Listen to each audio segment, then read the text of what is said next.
শুভ সকাল সবাই। আজ আমরা পরিবেশ রক্ষার গুরুত্ব নিয়ে আলোচনা করব। কেউ বলতে পারো কেন আমাদের পরিবেশ রক্ষা করা জরুরি? ম্যাম, যদি আমরা পরিবেশ রক্ষা না করি তাহলে বায়ু দূষণ, জল দূষণ এবং গ্লোবাল ওয়ার্মিং বাড়বে। ঠিক বলেছ তপদীপ। আমাদের দৈনন্দিন কাজের কারণে প্রাকৃতিক ভারসাম্য নষ্ট হচ্ছে। আমরা কিভাবে পরিবেশ রক্ষা করতে পারি?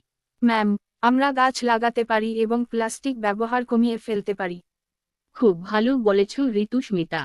গাছ কার্বন ডাই অক্সাইড গ্রহণ করে এবং আমাদের অক্সিজেন দেয়। এছাড়া প্লাস্টিক পুনর্ব্যবহারযোগ্য না হলে এটি মাটির উর্বরতা নষ্ট করে। ম্যাম, আমরা কিভাবে আমাদের বন্ধুদের পরিবেশ রক্ষা করতে উদ্বুদ্ধ করতে পারি? অসাধারণ প্রশ্ন করলে তপদীপ। আমরা একটি ক্যাম্পেইন চালাতে পারি যেখানে সবাইকে পরিষ্কার পরিচ্ছন্নতা বজায় রাখা এবং পুনর্ব্যবহারযোগ্য পণ্যের ব্যবহার শেখানো হবে। আমরা কি একটি পোস্টার প্রতিযোগিতা করতে পারি, ম্যাম? অবশ্যই ঋতুসমিতা। এটি চমৎকার একটি উদ্যোগ। সবাই আগামী সপ্তাহে পরিবেশ রক্ষা বিষয়ে একটি পোস্টার তৈরি করবে এবং ক্লাসে উপস্থাপন করবে।